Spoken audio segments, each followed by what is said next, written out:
사도신경으로 우리의 신앙을 고백함으로 하나님 아버지께 예배드리겠습니다. 전능하사 천지를 만드신 하나님 아버지를 내가 믿사오며 그 외아들 우리 주 예수 그리스도를 믿사오니 이는 성령으로 잉태하사 동정녀 마리아에게 나시고 본디오 빌라도에게 고난을 받으사 십자가에 못 박혀 죽으시고 장사한 지 사흘 만에 죽은 자 가운데서 다시 살아나시며 하늘에 오르사 전능하신 하나님 우편에 앉아 계시다가 저리로서 산자와 죽은 자를 심판하러 오시리라. 성령을 믿사오며 거룩한 공예와 성도가 서로 교통하는 것과 죄를 사하여 주시는 것과 몸이 다시 사는 것과 영원히 사는 것을 믿사옵나이다. 아멘. 우리 다 같이 찬송가 85장 찬양하도록 하겠습니다. 찬송가 85장입니다.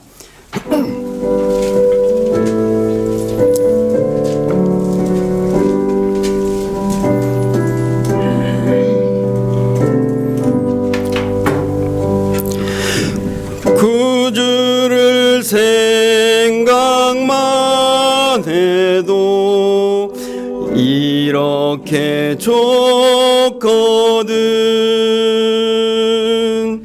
주 얼굴 배울 때야 얼마나 좋으랴. 만민의 구주 예수의 귀하신 이름은 천지에 있는 이름 중 비할 데 없도다. 참에게 하는 자에게 소망이 되시고 구하고 찾는 자에게 기쁨이 되신다. 예수의 넓은 사랑을 어찌 다 말하랴. 주 사랑 받은 사람만 그 사랑 알도다. 사랑의 구주 예수여 내 기쁨 되시고 이제로부터 영원히 영광이 되소서. 아멘.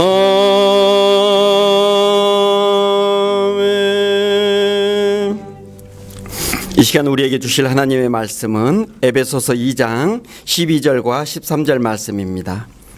신약성경 에베소서 2장 12절과 13절 말씀입니다.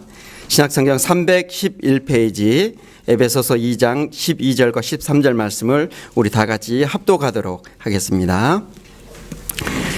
에베소서 2장 12절 13절 말씀입니다. 시작.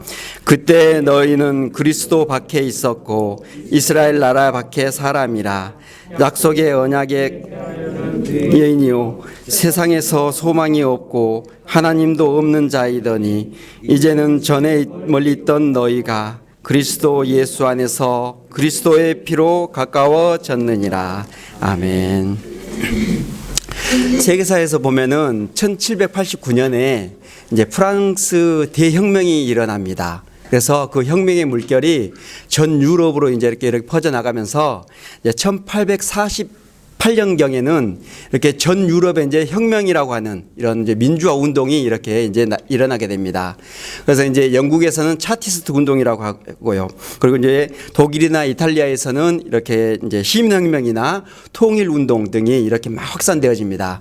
그 혁명의 물결이 이제 러시아에까지 이렇게 이제 퍼지는 그런 이제 역사가 있었습니다.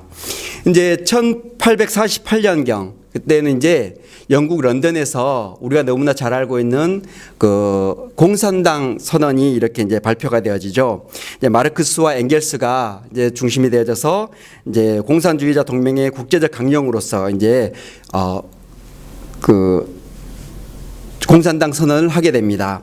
그래서 이제 1917년경에는 이렇게 이제 러시아 혁명이 일어나는데 이제 그때 최초로 이제 마르크스주의에 입각한 공산주의 국가 소비에트 연방이라고 하는 소련 정권이 이제 수립되어지는 그런 혁명입니다. 우리는 파격적인 일을 이렇게 이제 변화를 말할 때에 혁명적이다라고 이렇게 말을 한다는 것이죠. 혁명은 이전의 간섭이나 어떤 그런 제도, 방식 따위를 깨뜨리고 질적으로 완전히 새로운 어떤 그 권력이나 조직 구조를 이제 새로 만들어내는 것을 혁명이라고 말합니다. 이제 과거에는 농업혁명이나 과학혁명 이런 말들을 이제 자주 사용했는데 이제는 그 혁명이라고 하는 그 변화가 일정한 주기가 없이 한 해 한 해가 혁명이라고 하는 그런 이제 말을 사용해도 과언이 아니라는 것입니다. 그래서 이제 언제부턴가 제 기억에는 아마 2016년도로 이제 기억이 됩니다. 2016년부터 이제 제 4차 산업혁명이라는 말들이 이제 나오게 되었습니다. 그래서 이제 머지않아서 이제 과학혁명을 넘어서 4차 산업혁명의 시대가 도래할 것이라고 이제 이렇게 이제 발표되기도 했습니다. 이처럼 우리는 혁명의 변화가 아주 상시화된 그런 시대의 흐름 속에서 살아가고 있다는 사실입니다. 이런 이제 변화의 흐름 속에서 이제 우리가 코로나라고 하는 이런 이제 그 아주 생소한 질병까지 더해져서 이제 두려움이 극대화되어지고 또 불확실성이 아주 이제 더 가중된 그런 시기를 우리는 보내고 있습니다. 이제 하루하루를 버티기 힘들게 경제적인 그런 부담들은 가중되어지면서 이제 소비의 부진의 장기화로 인해서 이제 사회적인 그런 안정된 앞날을 우리가 기약할 수 없다는 그런 이제 그 불안감 속에서 살아가고 있다는 거죠. 이제 사회적으로는 이러다 보니까 모든 영역에서 이제 사람들이 피로감이 이렇게 가중되어집니다. 그래서 다툼과 분열이 언제 폭발할지 모르는 그런 이제 그 수준으로까지 확대 일로에 가 있다는 것입니다. 이렇게 급변하는 이제 사회 구조까지 오면서 우리가 생각했던 것은 무엇이냐 그러면은 과거에는 그래도 내일은 희망이 있을 거야 라는 그런 생각들을 했다는 것입니다. 내년에는 취직도 할 것이고 또 승진도 할 것이고 소득도 더 늘어나면서 희망을 가질 수 있는 그런 삶들을 살았다는 것입니다. 그런데 이제는 우리의 삶이 어느 정도 이제 기대 수준에 이제 올랐음을 통해서 그런 어떤 희망을 가질 수 있는 그런 이제 그 내년은 올해보다도 더 나을 것이라고 하는 그런 기대를 가지기가 어려워지게 되었다는 거죠. 그러다 보니 이제 사람들이 아주 작은 일에도 민감하게 반응을 하고 이제 현실에서 즉각적인 그런 만족이나 행복을 얻으려고 하는 그런 일에 관심을 가지는 것은 어제 오늘의 일이 아니라는 것입니다.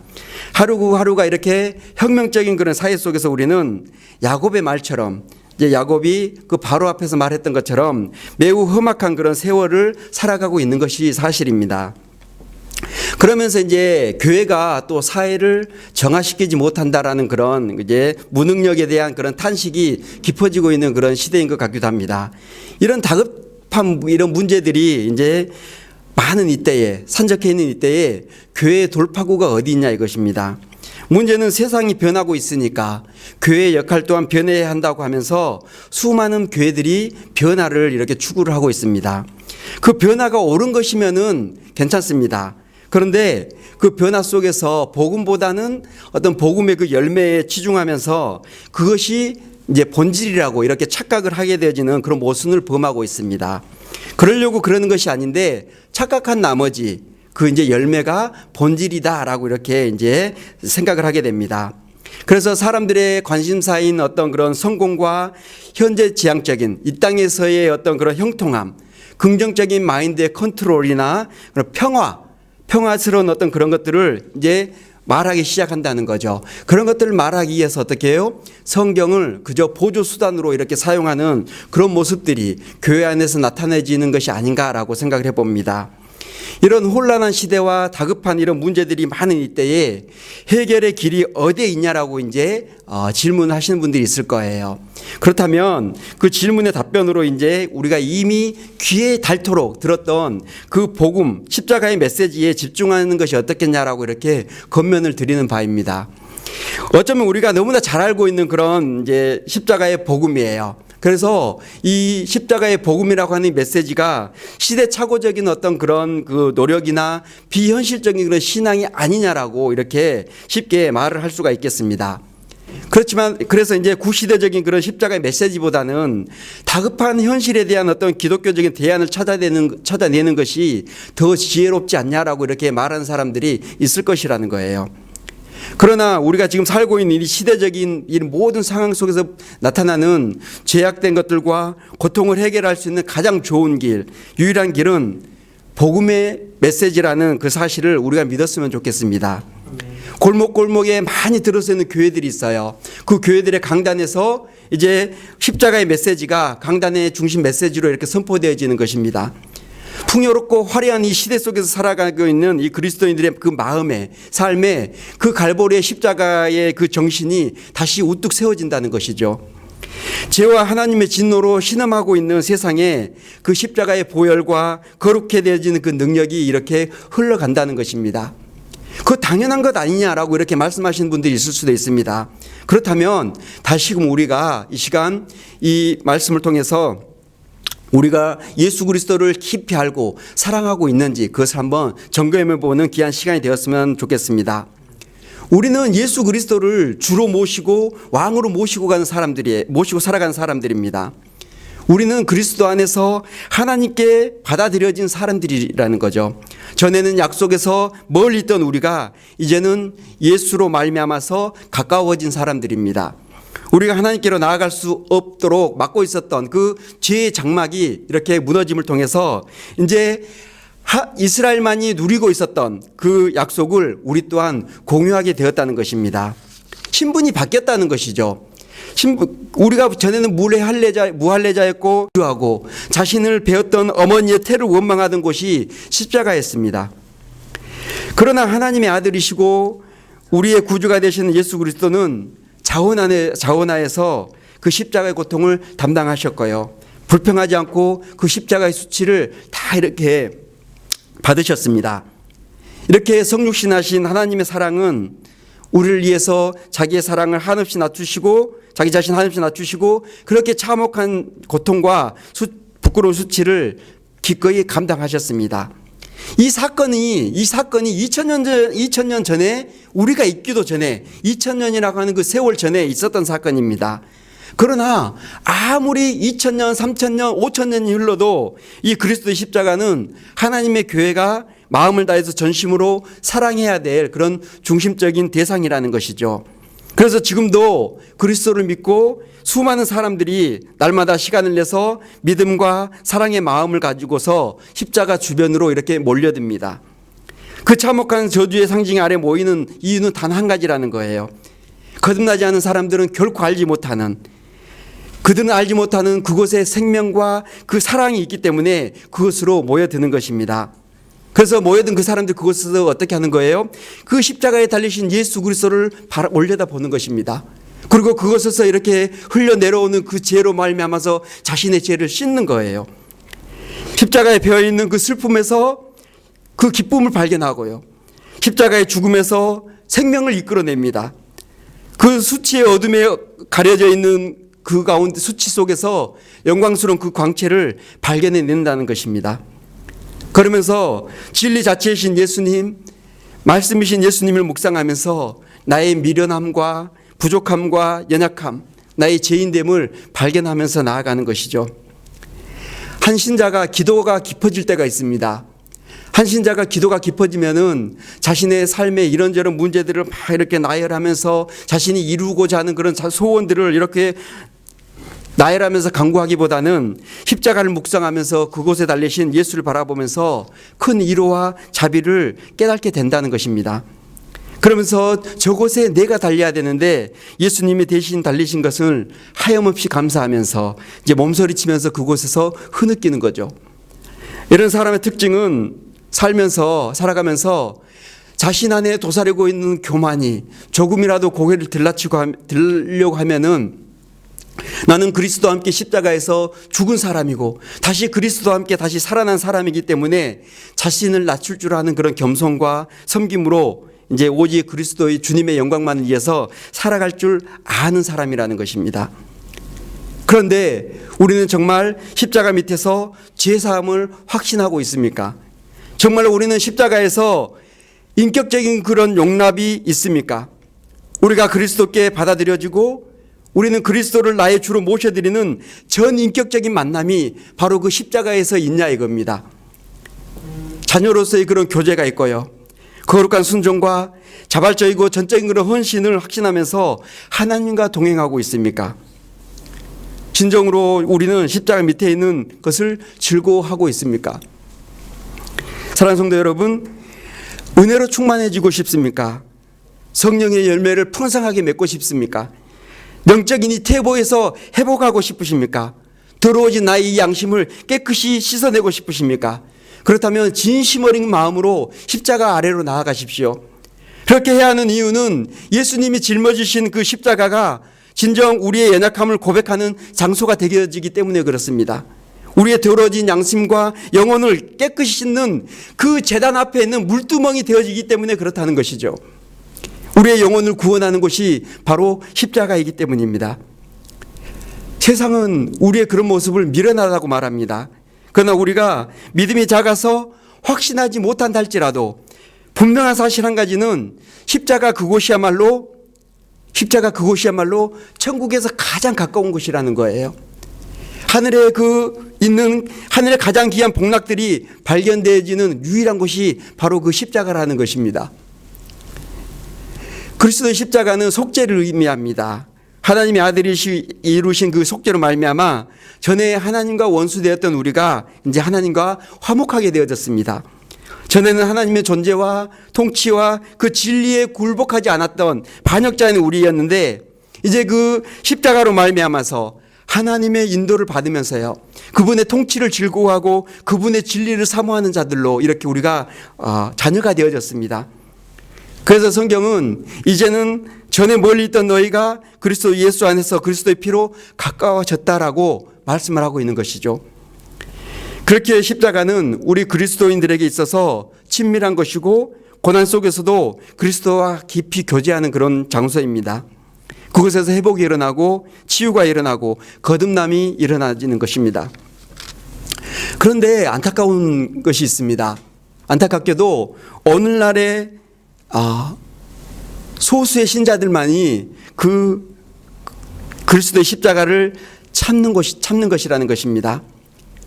그 참혹한 십자가가 아니라 대다수 사람들이 화려한 조명과 유쾌한 음악이 있는 그런 것을 더 소모하는 것이 오늘날 교인들의 모습이라는 거예요. 이런 현상을 시대의 흐름에 맞게 조명된 것이라고 또 말을 합니다. 그러나 그것이 언제나 옳은 방법인지는 모르겠습니다. 우리는 이러한 현상들을 깊이 한번 생각을 해봐야 된다는 거죠. 세상은 우리가 알지 못하는 여러 가지 그런 모양과 형태를 가지고서 우리보다도 더 뛰어난 그런 능력을 가지고서 신자된 우리들의 마음을 이 복음의 본질로부터 멀어지게 만듭니다. 은근히 우리의 마음을 사로잡는 그런 묘한 영향력을 발휘해서 우리의 영혼을 십자가로부터 이렇게 멀어지게 한다는 거예요. 그런 저변에 깔려 있는 것이 무엇입니까? 불신앙입니다. 그 불신앙은 우리의 눈에 보여지지 않는 거예요. 그러나 항상 그럴듯하게 강력한 매력으로 우리 그리스도인들 하여금 하나님 아닌 다른 것을 무한정 찾게 만드는 것입니다. 이런 불신앙을 한마디로 요약하면 뭐예요? 예수 없는 기독교입니다. 복음 없는 교회로 만들어버린다는 거예요. 이런 일은 복음을 아예 없애버리거나 교회에서 아예 없애버리거나 이제 인간적이고 세속적인 것을 그 복음에 더함으로써 이렇게 변질시켜 나가는 것입니다.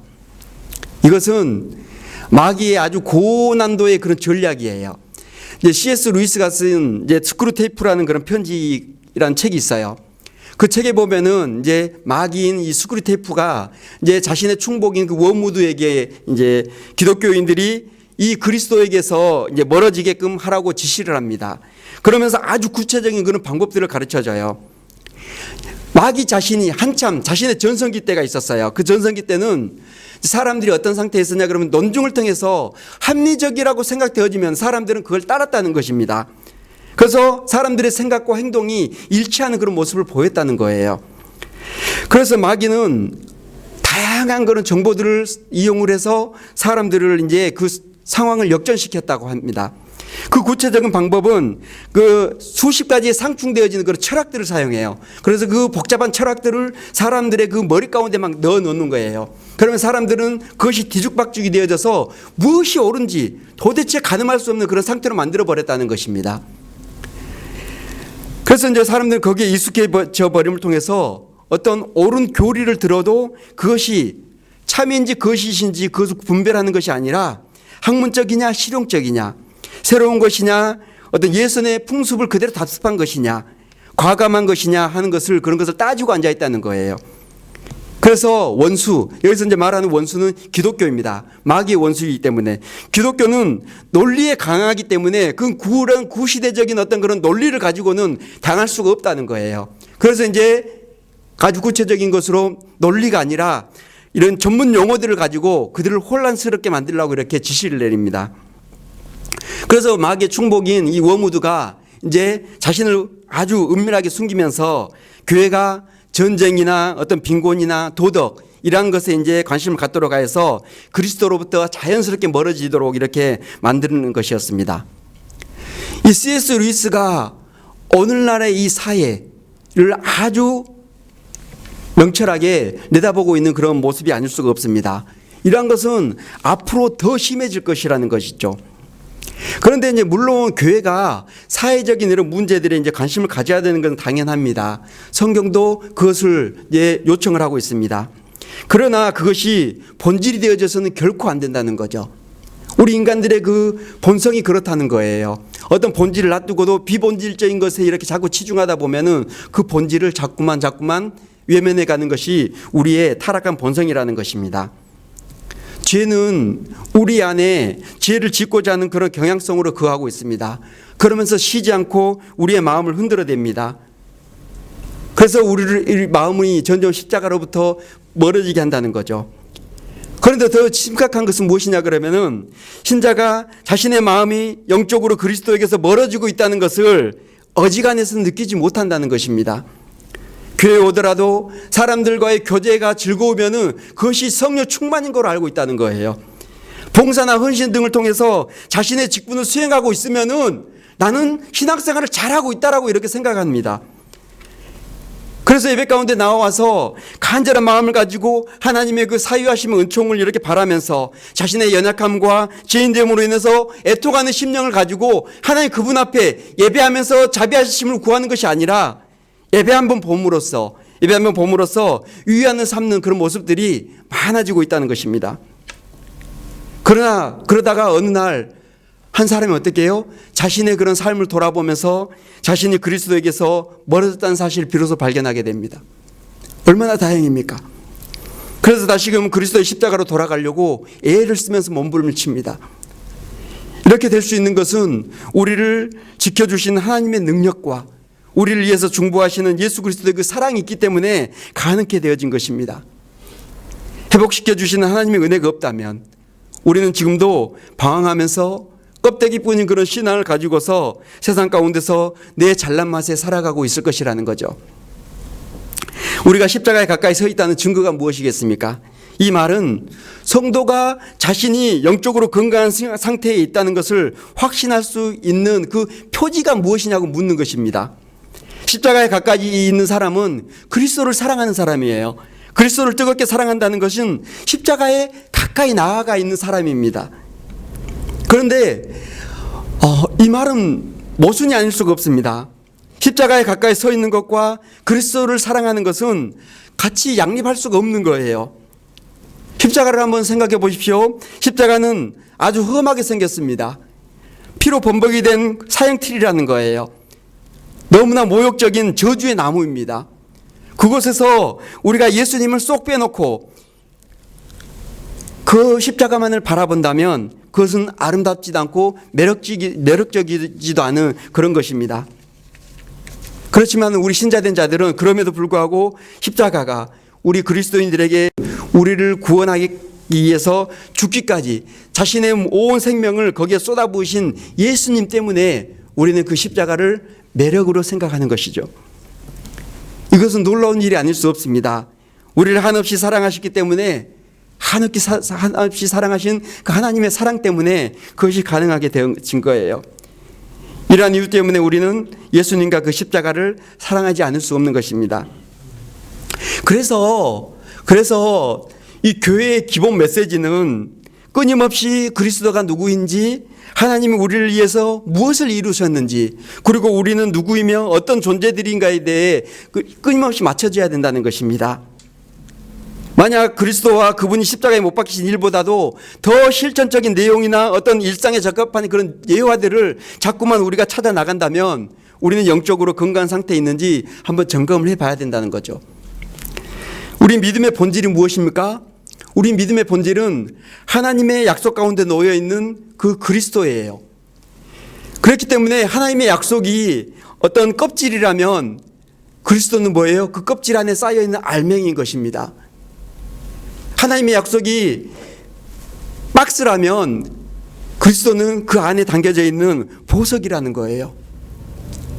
하나님의 약속이 금으로 만든 반지라면 그리스도는 그 반지에 박혀있는 다이아몬드와도 같다는 것입니다. 우리는 이미 처음 회심할 때 경험을 했습니다. 주님의 그 대속의 은총과 그 십자가의 아름다움의 영광은 우리의 마음을 확 사로잡았어요. 그래서 우리를 사로잡아서 끌어당김을 통해서 끌어당기는 아주 강력한 힘이 있다는 것을 우리는 이미 체험을 했습니다. 그 힘에 의해서 믿음이 발휘되면 발휘될수록 어떻게 되어지는 거예요? 마치 메마른 아론의 지팡이에서 싹이 난 것처럼 우리 믿음에서도 싹을 틔우고 꽃을 피우게 된다는 것입니다. 우리가 다시금 이런 믿음 가운데로 나아가는 은혜가 있었으면 좋겠습니다. 우리가 이 십자가의 복음에 대해서 이제 단순히 개념적이고 사색적이고 일반적인 지식만을 가지고 있다면 그것이 십자가가 우리에게 체험되지 않고 지식적으로만 우리에게 머물고 있다면 그것이 우리에게 무슨 유익이 있냐 이겁니다. 마치 홍수가 나서 많은 사람들이 그 홍수에 잠겨서 이제 죽어가는데 저 산 위에는 노아의 방주가 있는데 하면서 그걸 생각하면 무슨 유익이 있냐 이거예요. 그 배에 올라타야지 유익이 있는 거죠. 불뱀에 물려서 죽어가면서 그래 노뱀이 있어. 그 노뱀을 알고 있다는 그 사실이 그들에게 죽어간 그들에게 무슨 유익이 있냐 이겁니다. 그 노뱀을 바라볼 때에 그들에게 유익이 있는 것입니다. 우리가 하나님의 은혜 가운데 예수 그리스도를 주로 믿고 살아가면 자연히 뒤따르는 그런 확장된 은혜가 있습니다. 우리가 주님의 말씀을 즐거워하고 복음을 기뻐하며 살아갈 때에 우리가 상상하지 못하는 은혜의 파급이 있다는 것이죠. 단순히 예수 잘 믿어서 천국 백성 되는 것에서 만족하는 것이 아닙니다. 그보다도 더 기쁜 것을 갈망하는 것이 우리가 받은 은혜의 특징입니다. 우리의 복음의 정수 예수 그리스도의 십자가에 대해서 알면 알수록 더욱 큰 은혜를 갈망하게 되어져 있다는 거죠. 우리가 이 땅에 살아가면서 복을 받을 수 있는 그런 비결은 딱 한 가지입니다. 우리가 우리의 영혼이 구원을 받고 영생에 들어가면 물론이고 우리의 삶이 형통케 되어짐을 통해서 하나님의 영광을 위해서 살아가는 그런 복의 비결, 그것은 바로 우리가 그리스도의 십자가를 사랑하는 것입니다. 세상이 말하는 그런 복이 아니라 하나님이 주시는 오리지널 정품 복을 받는 것입니다. 이것은 성경이 우리에게 약속하고 있는 것이잖아요. 나의 구주신 예수님을 사랑하면 자연스럽게 복은 따라오게 됩니다. 그리스도로 말미암는 그런 효과들은 이미 우리의 앞에 예비된 것들입니다. 그것을 누리는 비결은 다름 아닌 십자가를 사랑하는 것입니다. 우리가 하나님의 사랑을 잊지 못한 그때는 소망이 없는 자들이었습니다. 그러나 그리스도로 말미암아 하나님께 가까워진 이제는 소망이 가득한 그런 자들이 되어졌습니다. 비록 지금 우리의 상황은 좋지 못하지만은 전능하신 하나님, 긍휼에 풍성하신 하나님이 함께 하시기 때문에 우리는 아무 걱정 없다는 거예요. 그 하나님을 더욱 사랑함으로써 삶의 평안을 누리시는 우리 성도님들 되어지길 축원합니다. 사랑하는 성도 여러분, 주님이 함께 하십니다. 힘을 내십시오. 기도하겠습니다. 하나님 아버지 감사합니다. 우리가 전에는 소망이 없는 자들이었는데 우리 아버지 하나님께서 우리에게 예수 그리스도의 그 십자가 보혈의 공로를 온전히 주심으로 말미암아 하나님 이제는 하나님의 자녀가 되어졌고 소망을 가득히 품은 자들로 만들어 주시니 감사합니다. 하나님 아버지, 우리가 세상을 살아가면서 오직 예수 그리스도의 그 십자가만을 사랑하는 자들이 되어지게 하여 주시옵소서.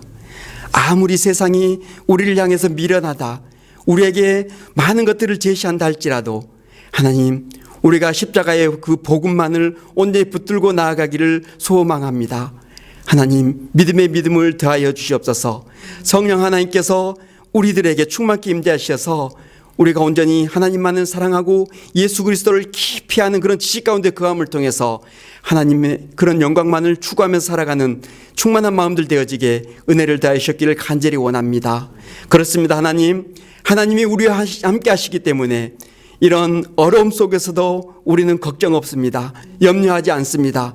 우리의 결국은 승리이기 때문에 우리에게 승리를 주시는 그 아버지 하나님만을 붙들며 나아가오니 아버지 하나님, 우리에게 하는 은혜를 부어 주시옵소서. 주 예수 그리스도의 은혜와 하나님 아버지의 무한하신 사랑과 성령님의 위로 교통 충만하심이 이제 그 십자가의 복음만을 붙들면서 하나님의 영광만을 위해서 살아가기를 다짐하는 사랑하는 주의 백성들 머리 위에 삶 속에 이제로부터 영원토록 함께 있을지어다. 아멘.